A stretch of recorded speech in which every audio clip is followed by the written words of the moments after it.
안녕하십니까. 이것이 신앙 고백이다. 시리즈 7권 중 첫 번째 책, 벨지카 신앙 고백서 31항 첫 번째 시간입니다.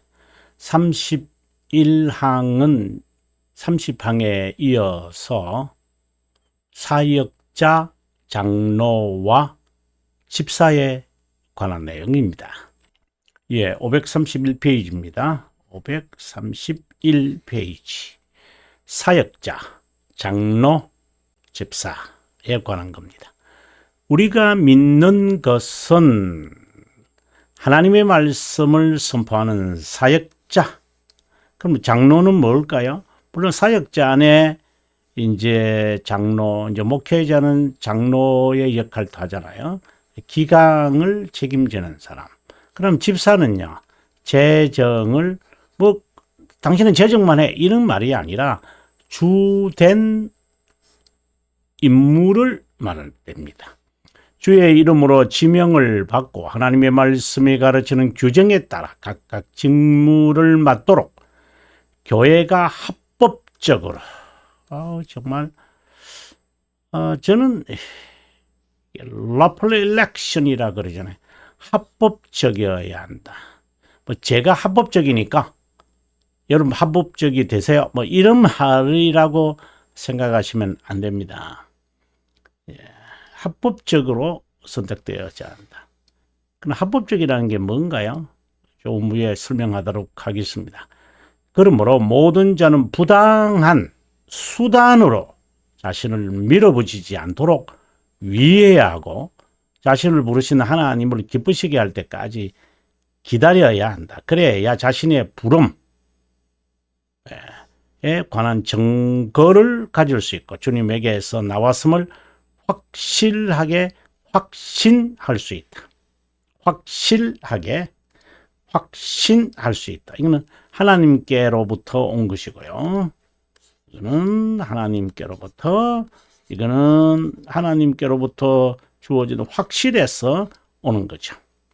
하나님의 말씀을 선포하는 사역자는 어느 위치에 있든지 상관없이 같은 same power, same authority를 갖고 있다. 그 이유는 그들 모두가 유일한 우주적 감독이며 유일한 하나 머리이신 그리스도의 사역자이기 때문이다. 머리를 하든 손을 하든 나는 너보다 더 중요하다 이렇게 말하면은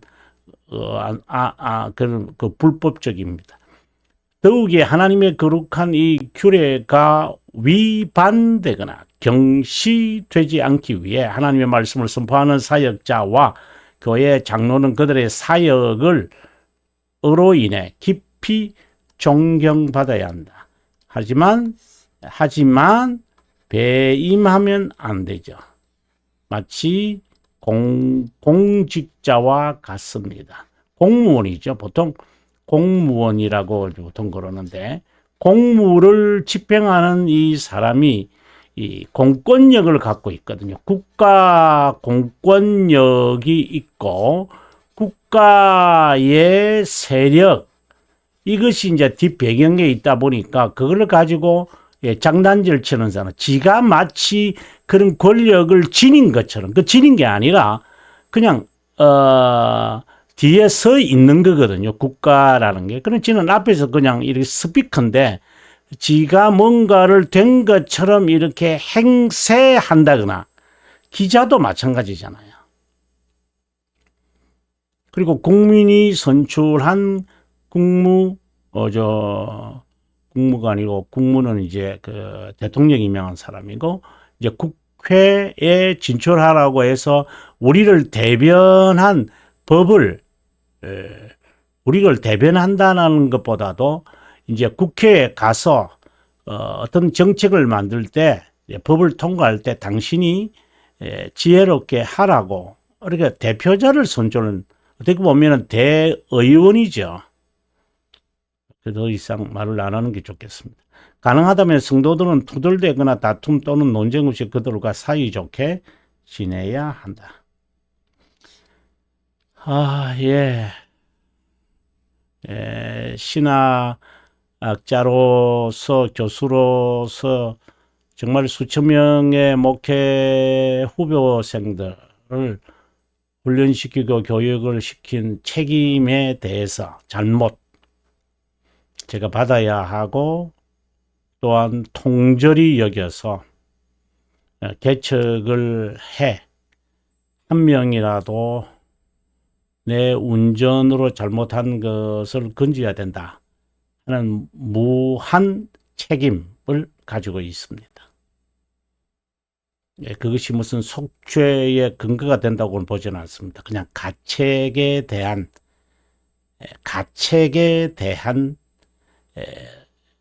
의무다 이렇게 생각을 하지 뭐 속죄 받는다로는 생각하지는 않습니다. 신앙의 연장선이라고도 생각하지 않습니다. 그래서 이 주제가 저에게는 매우 와 닿는다 생각을 합니다. 하나님은 교회를 이 세상에 설립했다. 교회를 설립했다. 운영을 위해 사역자를 임명했다. 이것은 하나님의 말씀에 따른 영적 정책이다. 하나님은 자신의 백성을 부르셔서 승리의 삶을 살게 하려고 훈련 장소로 가시적 교회로 주님께서 보내십니다.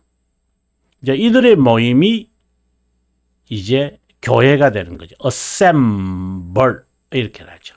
천사가 선택된 자들을 돕도록 창조됐지만 그들은 영이기에 직접 하지는 않습니다. 몸과 영을 지닌 사람, 그들을 돕는 사람이 필요했습니다. 바로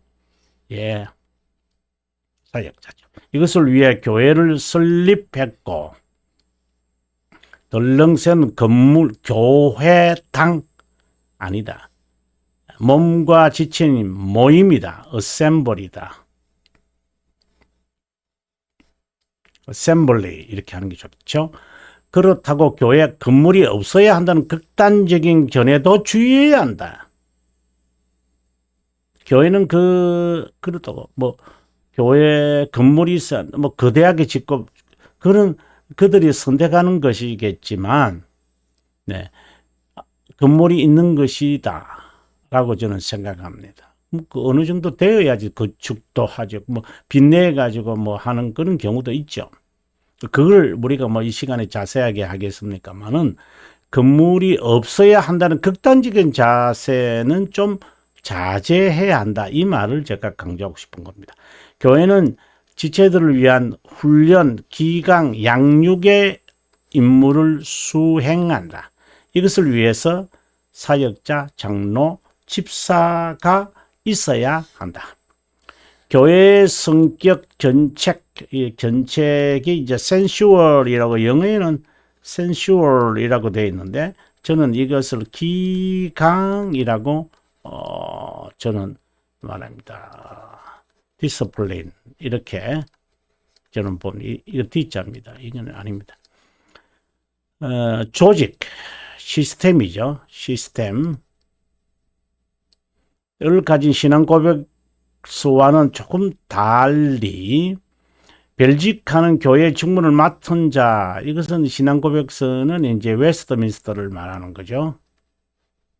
더 관심을 갖는다. 핍박받던 그 시기였기 때문에 사역자를 합법적으로 선출하고 바르게 사역하는 데 중점을 두고 고백했다는 것은 우리에게 큰 도전과 경고를 준다. 그러면 합법적, 앞서도 말씀드렸는데 합법적 선출이 되어야 한다. 지금 장로든 권사든 목사든 그리고 집사든 자 합법적인가 lawful 여러분 양심의 가책이 안 되면 좋겠습니다. 저도 여기에 포함시키겠습니다. 여기에 언급된 세 직분은 하나님의 말씀에 따라 영적 정책에 따라 교회를 통치하고 운영하는 직책이다. 교회를 위한 겁니다. 제가 우선 이야기하겠습니다. 이제 저희 교인들과 함께 이제 최근에 이제 여러 지방에 가거나 또 외국에 이제 뭐 탐사를 가거나 제가 선교지에 있는 신학교에 강의를 하러 갈 때 같이 동행하는 분들이 계세요. 이게 이제 습관적이다 보니까 밖에 나와서도 목사님이에요. 맞지요? 우리과의 관계.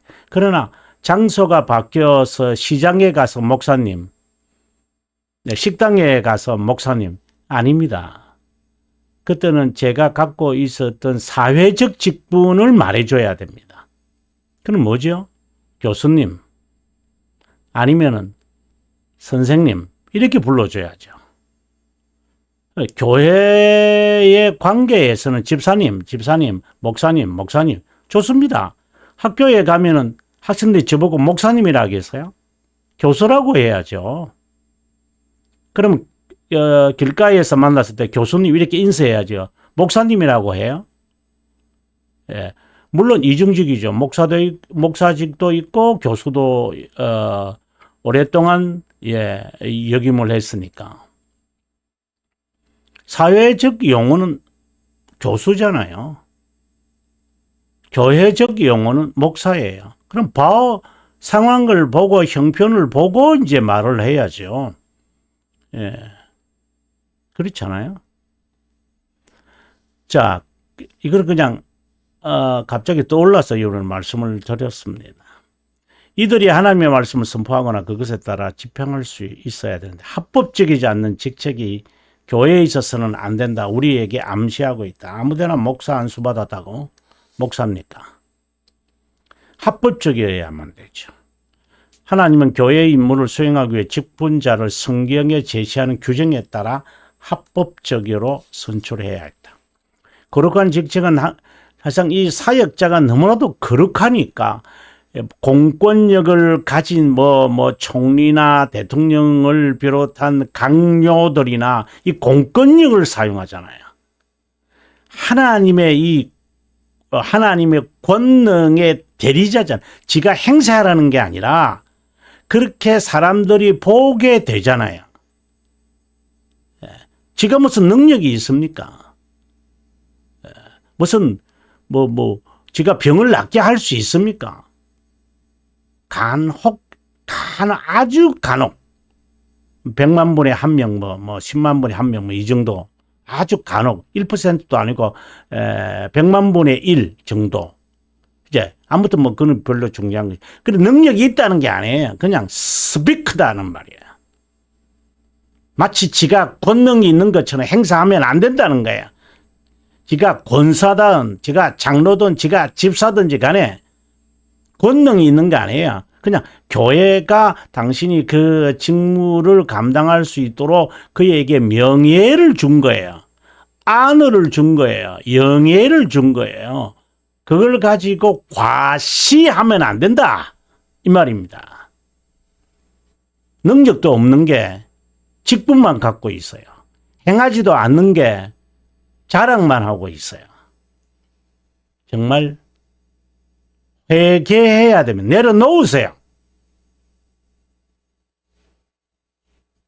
그 직무가 고귀하고 고상하기에 합법적으로 선출되지 않으면 안 됩니다. 성도를 갱신하고 그리스도의 몸을 세우기 위해서이다. 머리신 그리스도에게까지 자라가게 함으로 연합을 위해서이다. 세우기 위해서다. 실제로 복음 사역보다 더 중요하고 영예스러운 것은 없다. 선출의 방법을 위해서 하나님의 말씀이 가르치는 규정을 따라야 한다. 교회가 규정하는 게 아니라 그 당회가 규정하는 게 아니라 말씀에 따라야만 돼요. 많은 표를 얻는 자를 선출하는 세속적 적법을 무시하지도 말아야 한다.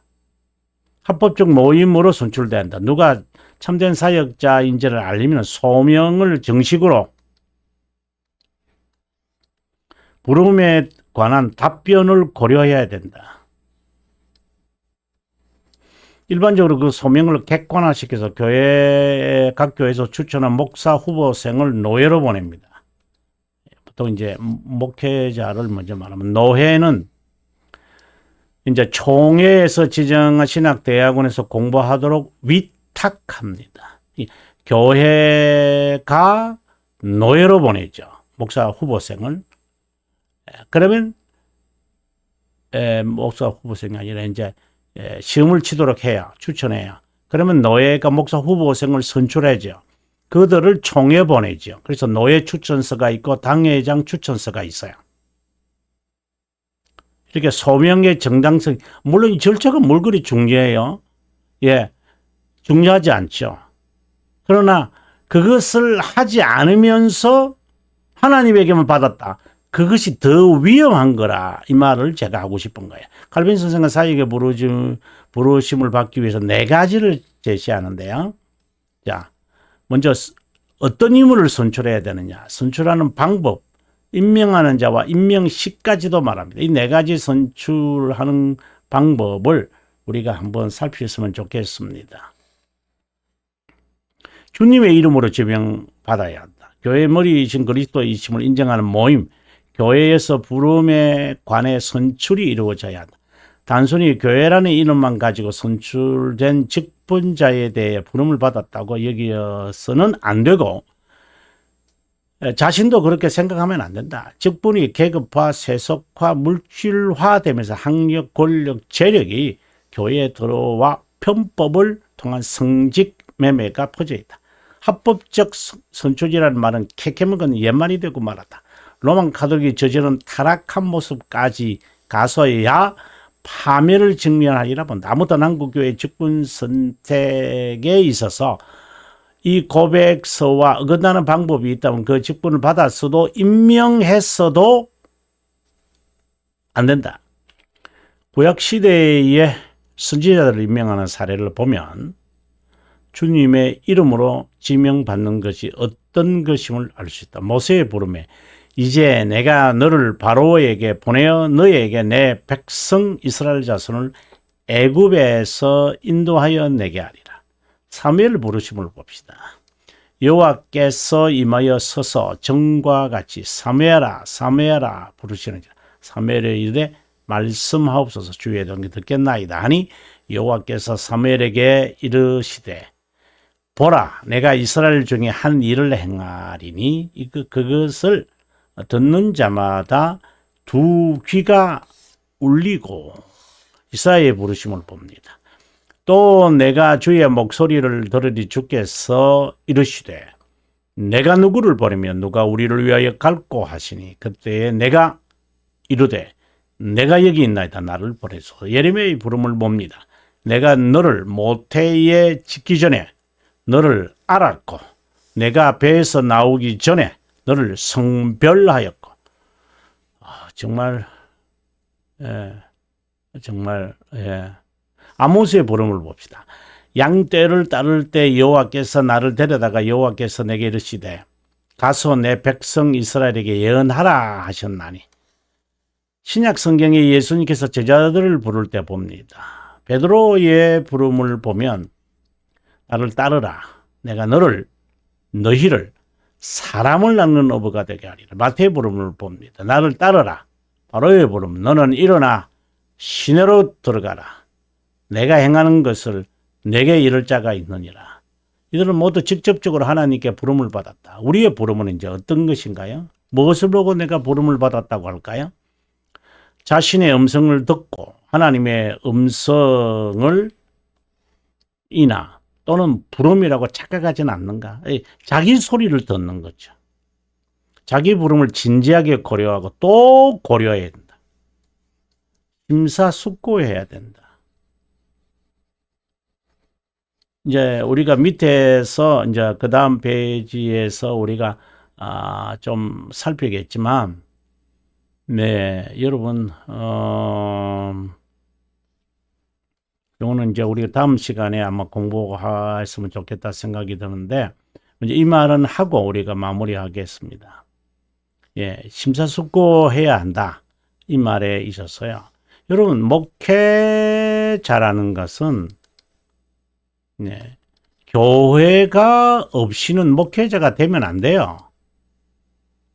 여러분, 교회 요즘 우리 한국교회 보면 독립교단이라는 게 있어요. 독립교단. 교회도 없는데, 예. 어디서 추천받아가지고 강도사 자격을 줘요? 강도사 돼가지고 교회도 없는, 교회에다 있는 교회도 있지만, 없는데 목사직을 줘요? 목사직을. 누가요? 노예가 주는 거예요. 근데 그 노예라는 게 뭐예요? 관할할까요? 목사직만 주고 그거로 사요나라예요. 이 무슨 놈이 이런 게 있어요? 만약에 이 강의를 듣는 분 가운데서 독립교단에서 목사직이나 강도사직을 받아서 빨리 포기하십시오. 정말 주님의 이름으로 부탁드립니다. 노예의 관할도 없는데, 그래, 이제 여기 받아가지고 이제 어느 또 노예로 또 속해요. 또 어느 노예든지 어디든 이렇게 들어가요. 이제 기어 들어가요. 왜? 교회가 있어야 교회가 초청해야 되거든요. 이거 부름이라는 거잖아요. 합법적 부름을 어떻게 알아요? 교회가 성도들이 있는데 이 성도들이 우리를 지도할 분이 필요하다. 그래서 노예의 신청을 해서 노예가 그러면은 이제 그 사람을 보내는 거잖아요. 그래서 다른 노예에 있는 사람을 우리가 저분을 좀 원하는데요. 그러면은 그분이 노예에 가입되어야 돼요. 그리고 그 가입된 그 노예에서 이제 교회로 그 지역교회로 보내는 거예요. 그래서 지역교회가 노예에 이제 추천하는 거죠. 이런 목사님을 모시려 합니다. 그러면 거기서 그 노예에서 탈퇴해가지고 이 노예로 이전해서 그 노예에서 이제 이전된 교회에서 이 교회에 이제 인스톨 시키는 거죠. 이게 하나의 법이에요. 물론 그게 뭐 그렇게 중요하지요, 여러분. 근데 교회도 없는데 목사직을 받아요. 그럼 보통 우리가 교육목사라고 그래. 맞아요. 교육목사. 그러면 교육을 하지 않으면 교육목사 포기해야죠. 그럼 목사직 내려놓으세요. 교육을 하라고. 교회 업무를 감당하라고 목사직 받았으면 이제 그 교육의 업무에서 그만뒀잖아요. 그럼 목사직 내려놔야죠. 조건이 사라지면은 원천적으로 사라진 거니까 그 다음에 또 사라지는 거 아니에요? 정말 어려운 것 같아요, 여러분. 지금 우리가 이제 다음 시간에 좀 더 자세하게 이 부분에 대해서 제가 강조하겠지만 얼마나 많은 신학교들이 목사 몇 명 모여가지고 저그들끼리 교단 하나 만들어가지고 목사 직임주고, 신학에 대한 점검도 제대로 없이 그런 것이 이 나라에 뭐 정확하게 모르겠어요. 총회신학교라는 이름 안에 얼마나 많은, 그렇다고 제가 속해 있는 합동 그 교단은 참 좋다. 그 말을 제가 하려는 거 아니에요, 여러분. 양심에 따라서 교회의 부르심을 받은 것이 맞아요? 목사직을 어디서 갖고 왔어요? 받았어요? 그 말을 제가 하고 싶은 겁니다. 우리 합법적으로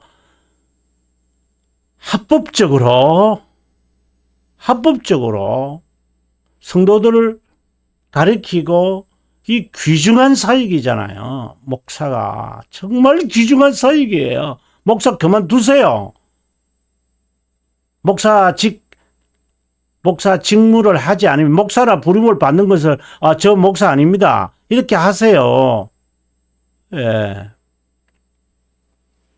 제발 부탁드립니다.